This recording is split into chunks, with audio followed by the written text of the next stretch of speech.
ஜெபம் செய்வோம். பரிசுத்தம் நல்ல ஆண்டவரே, இயேசப்பா, இந்த காலை வேளையிலே உமக்கு கோடான கோடி ஸ்தோத்திரம் ராஜா. தகப்பனே, இந்த நாளில் கூட என்னை நீர் அழைத்து முதல் வார்த்தையை ஆண்டவரே இடத்தில் பேச செய்ததற்காக உமக்கு கோடான கோடி ஸ்தோத்திரம் ராஜா. ஆண்டவரே, கொடுத்த ஒவ்வொருவருக்கும் ஆண்டவரே வார்த்தையும் ஆண்டவரே நன்றிக்கிறேன் ராஜா. தகப்பனே, ஆண்டவரே எனக்கு இந்த வார்த்தையை கொடுத்ததற்காக உமக்கு கோடான கோடி ஸ்தோத்திரம். மற்ற எல்லா நாமும் உங்களுடைய செலுத்துகிறோம். ஜெபம் போல கேட்ட நல்ல பிதாவே, ஆமென். சபையார் எல்லாருக்கும் இயேசுவின் நாமத்திலே நன்றியை தெரிவித்துக் கொண்டு, எனக்கு முன்னால் பேசின அம்மா அவர்களுக்கும் ஐயா அவர்களுக்கும் சகோதர சிஸ்டர் அவர்களுக்கும் நன்றியை தெரிவித்துக் கொண்டு, எனக்கு இந்த வாய்ப்பு அளித்த போதனை அவர்களுக்கு நன்றியை தெரிவித்துக் கொள்கிறேன்.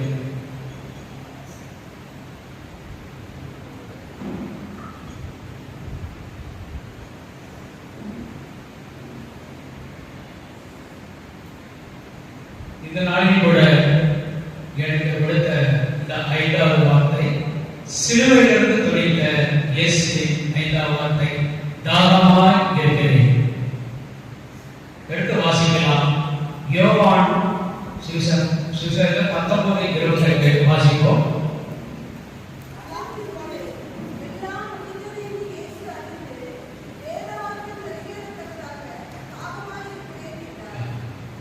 அதன் பின்பு எல்லாம் முடிந்தது என்று இயேசு அறிந்து வேத வாக்கியம் நிறைவேறத்தக்கதாக தாகமாய் இருக்கிறேன் என்று சொல்லியிருக்கிறார்.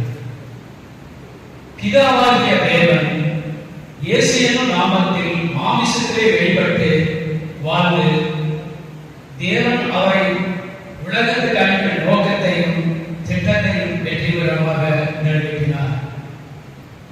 இயேசுநாதர் உலகத்திலே வாழ்ந்த காலத்திலே தமது ஊழியக்கால ஆரம்பம் முதல் இறுதி வரையிலும் அவர் வாழ்க்கையானது மனித தன்மையும் தெய்வீக தன்மையும் இணைந்ததாக காணப்பட்டு மனுஷகுமாரனாகவும் தேவகுமாரனாகவும் வாழ்ந்தார் என்பது ஆண்டவருடைய வாழ்க்கை. இப்பொழுது மனுஷகுமாரனாக வாழ்ந்தது எப்படி, தேவகுமாரனாக வாழ்ந்தது எப்படி என்று பார்க்கப்படுவது. முதலாவதாக மனுஷகுமாரனாக எப்படி இந்த உலகத்தில் வாழ்ந்தார் என்பது, ஒரு மனுஷனாக நம்ம இருக்கிற பொழுது நமக்கு என்னென்ன தேவைப்பட்டது அதுவும் ஆண்டவருக்கு தேவைப்பட்டது. அப்படி பார்க்கிற பொழுது ஆண்டவர் நம்மை போல் ஒரு மனுஷகுமாரனாக இருக்கும் போது நமக்கு பசி வந்தது போல் அவருக்கும் பசி உண்டாயிற்று. நமக்கு தாகம் வந்தது போல் அவருக்கும் தாகம் வந்தது. அதாவது ஆண்டவராகிய இயேசு கிறிஸ்து சமாரியா நாட்டின் வழியாக போகும் பொழுது அங்கே யாக்கோபின் கிணறு இருந்தது. அங்கே அழைப்பாக உட்கார்ந்திருந்த பொழுது சமாரியா நாட்டை சேர்ந்த ஒரு ஸ்திரீ தண்ணீர் கொள்ள வந்திருந்த பொழுது இயேசு அவரை நோக்கி தாகத்துக்கு தா என்று சொல்கிறார். அப்பொழுது அங்கே தாகமாக இருக்கிறது அவர் அந்த இடத்திலே குறிப்பிடுகிறார். இரண்டாவதாக நமக்கு நித்திரை வந்தது போல ஆண்டவருக்கும் நித்திரை வந்தது. அதாவது கப்பல் ஆண்டவர் பிரயாணம் செய்கிற பொழுது பின்னணியிலே தலையை வைத்து நித்திரையாய் இருந்தார் என்பதை அவர் நாம் பார்க்கிறோம். நமக்கு கண்ணீர் வந்தது போல இயேசுவுக்கு கண்ணீர் வந்தது. எப்படி என்றால் லாசரு மரித்து கல்லறைக்குள் அடக்கம் பண்ணப்பட்டு பின்பு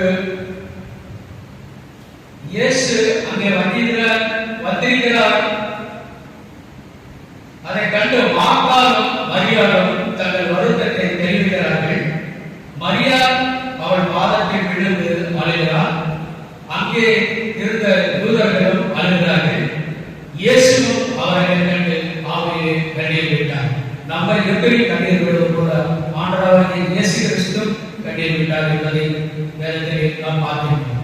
இப்படி மனுஷகுமாரனாக உண்டான சுபாவம் எல்லாம் ஆண்டவருக்கு இருந்தது என்பதை பார்க்கிறோம். அடுத்ததாக தேவகுமாரனாக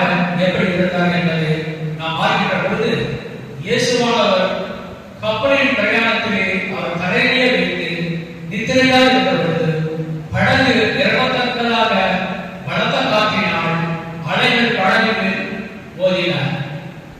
சீசர்கள் படகை கவர்ந்து விடுமோ என்று பயந்து தூங்கிக் கொண்டிருந்த வேளையில் இயேசுவை எழுப்பினார்கள். இயேசுவானவர் விழித்து காற்றை அடக்கி கடலை பார்த்து இறையாதே அமைதியாக என்றார். உடனே காற்று நின்று போய் அமைதல் உண்டாயிற்று. ஆண்டவர் பாருங்க எவ்வளவு அற்புதமான ஒரு காரியம் அந்த இடத்துல பார்க்கிறோம். அதாவது ஆண்டவர் நித்திரையா இருக்கிறாரு. அப்பொழுது சீசர்கள் கடல்ல சென்று கொண்டிருக்கும் பொழுது கடல் காற்று வேகமாக அடிக்கிறது. அப்பொழுது ஆண்டவர் இடத்துல சீசர்கள் பயப்படுறாங்க. கடலுக்கு கவிழ்ந்துகிறோமோ என்று ஒரு பயத்தில் அவங்க இருக்கிற பொழுது ஆண்டவரை எழுப்பி ஆண்டவரிடத்தில் இதை சொல்கிறார்கள். அப்ப ஆண்டவராக இயேசு கிறிஸ்து என்ன சொல்கிறார்? கடலை பார்த்து இறையாதே அப்படின்னு ஆண்டவர் சொல்லுகிறார்.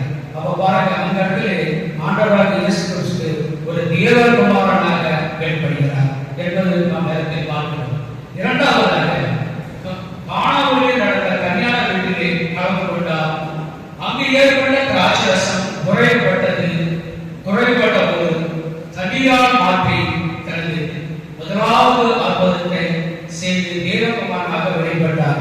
ஆண்டவராக இயேசு கிறிஸ்து கானாவூர் கல்யாணத்தை சென்ற பொழுது அவர் முதலாவது அற்புதத்தை அங்கே அவர் செய்தார் என்று நாம் வேதத்திலே பார்க்கின்றோம்.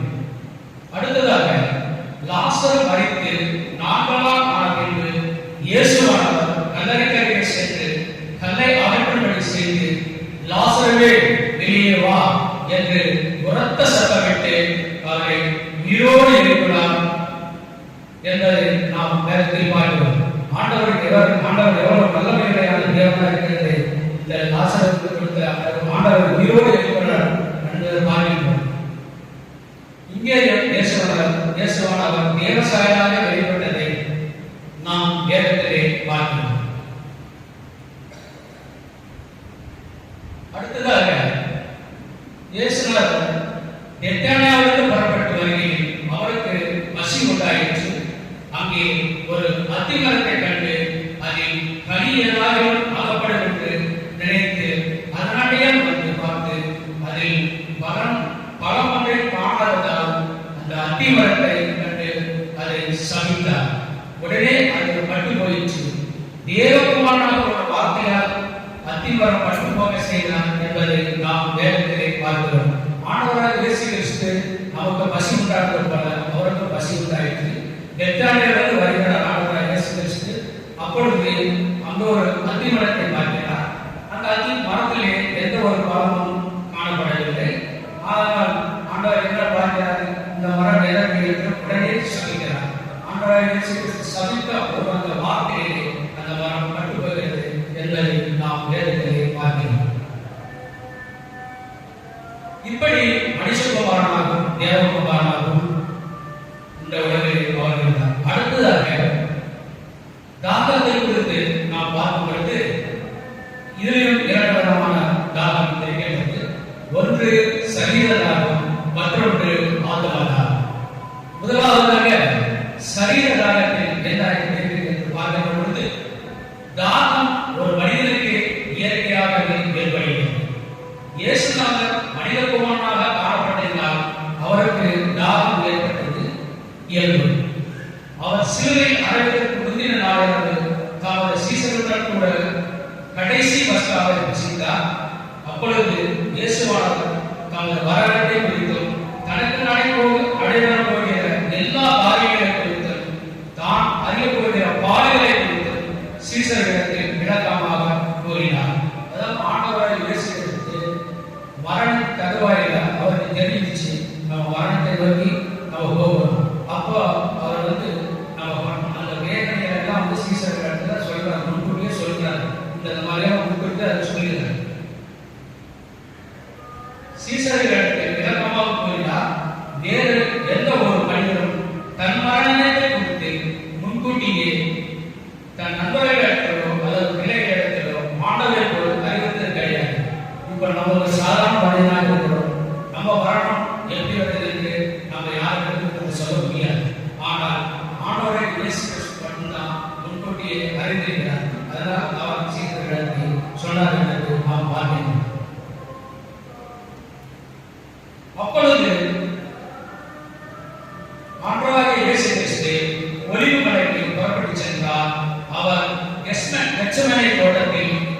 ஜெபம் பண்ணினார்.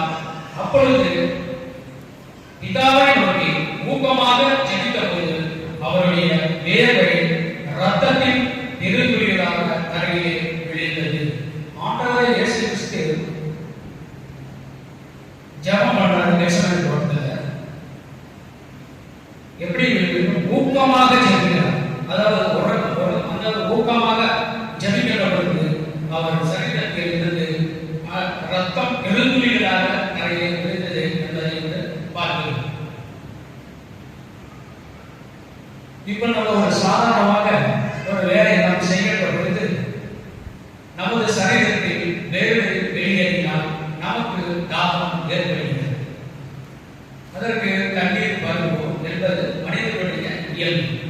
நாம் ஒரு விஷயத்தில் நாம் ஒரு விபத்தில் சிக்கி காயமடைந்து ரத்தம் வெளியேறினால் நாம் தண்ணீருக்காக கதறுவோம். திடீர்னு நம்ம ஒரு அடிபட்டோம்னா முதல்ல நம்ம தண்ணீரை தான் குடிக்கிறதுக்கு நமக்கு தாகம் ஏற்படுகிறது. ரத்தம் வெளியேறினால் கூட தாகம் ஏற்படும். அப்பொழுது சிலர் தண்ணீர் தான் முதலில் கொடுத்து உதவுவார்கள். இப்போ ஆக்சிடென்ட் ஏதாவது ஆயிடுச்சுன்னா முதல்ல பக்கத்தில் இருக்கிற எல்லாருமே முதல்ல தண்ணீர் தான் கொடுப்பாங்க அடிபட்டவர்கள். அந்த மாதிரி ரத்தம் வெளியேறினால் கூட தாகம் ஏற்படும். அப்பொழுது சிலர் தண்ணீரை தான் முதலில் கொடுத்து உதவுவார்கள். இயேசுவின் சரீரத்திலிருந்து ரத்தம் வியர்வை துளிகளோடு சேர்ந்து தரையிலே துளிகளாய் விழுந்து வெளியேறியதால் அவருக்கு சரீர தாகம் ஏற்பட்டது. பின்பு ஆண்டவரை விசாரணைக்காக அழைத்துக் கொண்டு விசாரணைக்காக 4 பேர் அழைத்துக் கொண்டு போகிறார்கள். அப்பொழுது அவர் சரீரத்தில் களைப்பும் வேதனையும் அதிகமாக இருந்தது. ஆனால் அனைத்தையும் தாண்டி அவர் நித்தியாக எழுதினார். பின்பு பிலாத்துவின் கட்டளையை பெற்ற போர் சேவகர்கள் இயேசுவை வாரினால் அடித்தார். அப்பொழுது அவருக்கு அவருடைய முதுகு உழுது நிறம் போல் ஆகிவிட்டது. வாரி முழுவில் கட்டப்பட்டிருந்த இரும்பு துண்டுகள் அவர் முதுகில் சதையை பிடித்து ரத்தம் வெளியேற வைத்தன. அதாவது பாருங்க, அவர் வாரில் இருக்கிற அந்த இரும்பு துண்டுகள் அவர் முதுகில் இருந்த அந்த சதையை பிடித்தது என்று அந்த இதிலே சொல்லப்பட்டிருக்கிறது. இவ்வித பாடுகளை அவர் அடைந்த பிறகு பாரமான சிலுவையை தன் தோளின் மேல் சுமந்து கொண்டு கடும் வெயில் நடக்க வைத்தார்கள். நம்ம பொதுவாக இப்பொழுது இன்றைக்கு அடிக்கின்ற வெயில் ரொம்ப மிக அதிகமாக இருக்கிறது. நம்ம இந்த வெயிலுக்கே நம்மளால தாங்க முடியும். ஆனால் ஆண்டவராய் இயேசு கிறிஸ்து அந்த பாரமான சிலுவையை சுமந்து கொண்டு வெயில் நடக்கிறது எவ்வளவு பாடுகளை சுமந்திருப்பார் என்று நாம் பார்க்க வேண்டும்.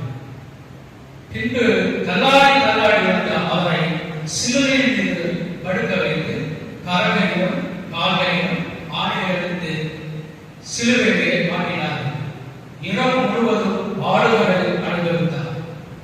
அதன் பின்னர் உலகத்தில் பாவங்களை சுமந்து தீர்த்த போது தமது பிதாவின் முகம் மறைக்கப்பட்டபடியினால் மங்களாக அழைத்தார். இவை எல்லாவற்றிற்கும் பிறகுதான் அவர் தமது சரீரத்தில் வேதனையும் தேவையும் உணர்ந்து தாகமாய் இருக்கிறேன் என்று சொல்கிறார். இது சரீரத்தின் தாகம். மற்றொன்று ஆத்மாவின் தாகம். ஒரு மனிதன் உள்ளத்தில் ஆழத்தில் இருக்கும் வாஞ்சையை அவரது வாழ்க்கையின் தாகம் என்று கூறுவது உண்டு.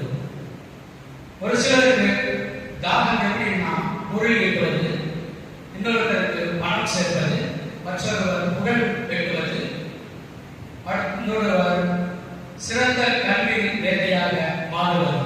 இது போன்ற தாகம் ஒவ்வொருத்தையும் இருந்தது. ஆனால் இவையெல்லாம் உலகப்பிரமான தாகங்கள். தேவனுடைய ஊழியம் செய்பவர்கள் மனிதனின் நேராக செய்து கொண்டிருக்கும் மனிதரின் ஆத்மாக்களை மீட்டுக் கொள்வதாகவே இருக்க வேண்டும். அதனால்தான் இயேசு ஒருவரை சொன்னார், மனிதன் உலகம் முழுவதையும் ஆதாயப்படுத்திக் கொண்டாலும் ஜீவனை நஷ்டப்படுத்தினால் அவனுக்கு லாபம் என்று பார்த்து 8:36 சொல்லப்பட்டிருக்கிறது. அவனுடைய ஊழியக்காலம் முழுவதும் அவர் அளித்த போதனையின் முழு சாராம்சம் ஆத்ம ஆதாயத்தை குறித்துதான் இருந்தது. அவர் கூறின உவமைகள் சாராம்சம் அதுவாக இருந்தது. ஆண்டவர் நிறைய இடத்துல சீசர்கள் இடத்துல உவமைகள் சொல்லியிருக்கிறார். அந்த உவமைகள் எல்லாம் அதனுடைய சாராம்சம் ஆத்ம ஆதாயத்தை பற்றி இருந்தது. சீசர்களுக்கு கொடுத்த கடைசி அன்பு கட்டளை ஆத்தும தாரத்திலே சார்ந்து இருந்தது. இன்று ஆண்டவர் இயேசு கிறிஸ்து சீசர்களை பார்த்து நீங்கள் புறப்பட்டு போய் சகல ஜாதிகளையும் சீராக்கி பிதா குமாரன் பரிசுத்த ஆவியின் நாமத்தினாலே அவருக்கு ஞானஸ்நானம் கொடுத்து நான் உங்களுக்கு கட்டளையிட்ட யாவரும் உபதேசம் பண்ணுங்கள் என்று மத்தேயு 28:19 குறிப்பிடப்பட்டுள்ளது. அதாவது தானம் அவரது தானம் ஆத்துமாக்கள் நித்திய ராஜ்யத்தை சுதந்திரித்துக் கொள்ள வேண்டும் என்பதாகவே இருந்தது.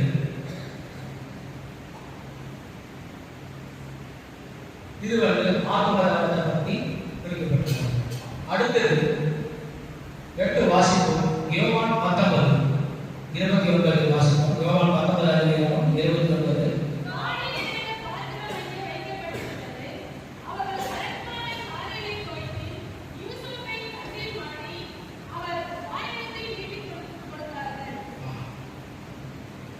இயேசுவானவர் சிலுவையிலே அறையப்பட்டிருந்த பொழுது அவர் தாகமாய் இருக்கிறேன் என்று இயேசு கூறிய போது சிலுவையின் அடிவாரத்தில் அநேகர் கூடி நின்றார்கள்.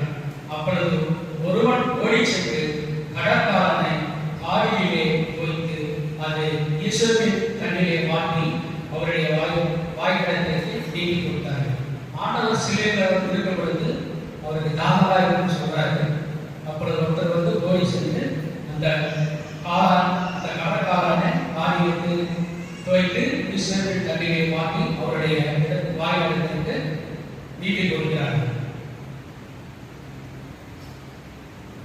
மத்தேயு 20:9 சொல்கிறது, கசப்பு கலந்த காரியை அவருக்கு குடிக்க கொடுத்தார்கள். அவர் அதை ருசித்து பார்த்து குடிக்க மனதில்லாக இருந்தார். பொதுவாக ஒரு மனிதன் கசப்பு கலந்த பொருளை குடிக்கிறது ரொம்ப கஷ்டப்படுவாங்க. ஆனால் ஆண்டவர் இயேசு கிறிஸ்து ஒரு மனிதனாக அங்கே பார்க்கின்ற பொழுது அதை ருசித்து பார்க்கின்ற பொழுது அது குடிக்க மனதில்லாத இருக்கிறார் என்பதை நாம் நேரத்தை பார்க்கின்றோம். இந்த பானமானது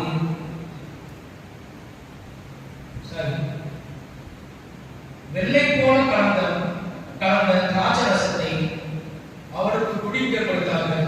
அதையும் அவர் ஏற்றுக்கொள்ளவில்லை என்று குறிப்பிடுகிறார். மார்க்கு 15:23. வெள்ளை போல திராட்சரசம் ஏன் அவர் குடிக்க வருகிறார் என்றால், இந்த பானமானது சிலுவை மரணத்தின் போது வேதனையை உணராமல் இருக்க தயாரித்துக் கொள்ளும் ஒரு வகையான பானம் என்பது. இயேசு கடைசி வரையிலும் முழு உணர்வுடன் வேதனைகளை அனுபவித்து மறிக்க விரும்புகிறதால் அவர் குடிக்க விரும்பவில்லை. ஆண்டவர் இயேசு கிறிஸ்து பாருங்க, இந்த வெள்ளை போல கலந்த திராட்சரசத்தை குடிக்க மாட்டேங்கிறாங்க. ஏனென்றால் அவர் வந்து வேதனைகளை அனுபவித்து மறிக்க விரும்பினால் அவர் குடிக்க விரும்பல. அவர் அதை வந்து குடிக்க மாட்டேங்கிறார். மறிக்கிறதே அவரோட விருப்பமா இருக்கிறதுனால வந்து அந்த பானத்தை அவர் குடிக்க மறுத்து விட்டார் என்பதை இந்த வேதத்தை நாம் பார்க்கணும். அடுத்தது யோவான் 19:22 வாசிக்கிற பொழுது, கடற்காலம் என்பது நீரையும் திரவத்தையும் ஒழிச்சும் தன்மைகளில் ஒரு பொருளாக அங்கே காணப்படுகிறது.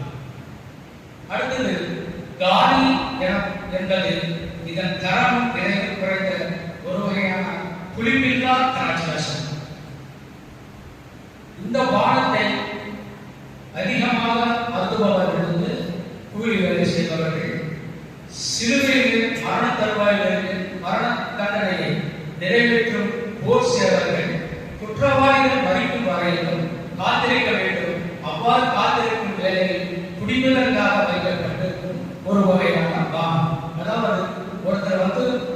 சிலுவையில் அறையப்பட்டு மரண தருவாயில் இருக்கிற பொழுது அவர்களை பாதுகாப்பதற்காக அவர் பக்கத்திலே கோச்சாளர்கள் பக்கத்திலே வைக்கப்பட்டிருக்க ஒரு பானமாக வைக்கப்பட்டிருக்கிறது. இந்த பானம் அடுத்ததாக யோவான் சுவிசேஷத்தில் 19:21 வாசிக்கிறது போல கடற்காரனானது யூசுப்பின் தண்ணீர் மாட்டி அவர் வாயிலத்தை வெட்டி கொடுத்தார்கள் என்பதால் எழுதப்பட்டுள்ளது. யூசுப்பு தண்ணீர் என்பது யாத்திராகமம் 12:22 குறிப்பிடப்பட்டதற்கு நேராக இருக்கும். ஒரு வகையான செடியின் தண்டு அது நேராக இருக்கும். சிலுவையில் இருக்கும் மனிதர்களின் வாயில் எட்டுவதற்காக பயன்படுத்தப்படும் ஒரு வகையான கோல் என்பது யாத்திராகமம் 12:22 இருக்கின்றது. யோவான் சுவிசேஷத்தில் மட்டுமே இயேசு தாடியை வாங்கினார் என்று குறிப்பிடப்பட்டிருக்கிறது. ஆனால் அதை குடித்து தாகத்தை தீர்த்துக் கொண்டார் என்று எந்த சுவிசேஷத்திலும் குறிப்பிடப்படவில்லை. ஒரு மனிதன் தாகமாக இருக்கிறான் என்று கூறும் பொழுது அந்த நேரத்தில் தண்ணீர் தான் தேவைப்படும். தாகத்தை தீர்க்கும் தண்ணீருக்கு தான் ஒன்று. இயேசுநாதருக்கு தண்ணீர் தேவைப்பட்டதால் தாகமா இருக்கிறேன் என்று கூறினார். ஆனால் அவருடைய தாகத்தை தீர்க்க ஒருவரும் கண்டு கொடுத்து உதவவில்லை. ஆனால் தாகத்தோடு இருக்கிறார் என்று சொல்லப்படுது. அவ்வளவு பேர் இருந்தாலும் ஆனால் குடித்த தண்ணீர் யாரும் கொடுக்கப்படவில்லை. கடைசியாக வேத வாக்கியம் நிறைவேறத்தக்கதாக என்று நாம் பார்க்கிறது. இயேசு தாகமா இருக்கிறேன் என்று கூறியதாக யோவான் தெளிவாய் இங்கு கூறியுள்ளார். சங்கீதம் 69:20 கூறப்பட்டுள்ள வேத வாக்கியம் இங்கே நிறைவேறுகிறது. ஆண்டவராகிய இயேசு கிறிஸ்துவின் வாழ்க்கை முழுவதும் வேத வாக்கியம் நிறைவேறத்தக்கதாகவும் தீர்க்கதரிசனங்கள் நிறைவேறத்தக்கதாகவும் ஆளப்பட்டார்.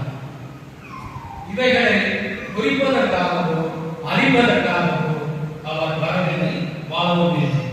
அவைகளை நிறைவேற்றத்தக்கதாகவே வந்தார், வாழ்ந்தார். கல்வாரி சிலுவையில் எடுத்துக்கொண்டு தாகமாய் இருக்கிறேன் என்று அவர் கூறியது வேத வார்த்தை நிறைவேற்றாமலே காணப்பட்டது என்கிறது. இந்த செய்தியின் மூலம் நாம் அறிந்து கொள்வது என்னவென்றால், நம் தேவனாகிய இயேசு சிலுவையில் தோன்றிய சூழலில் இருந்து தன் மாம்ச வேதனைகளை பூர்த்தி செய்ய வெள்ளை கோலம் கலந்த திராட்சை ரசத்தை மிகவும் அவசியமாய் இருந்தது.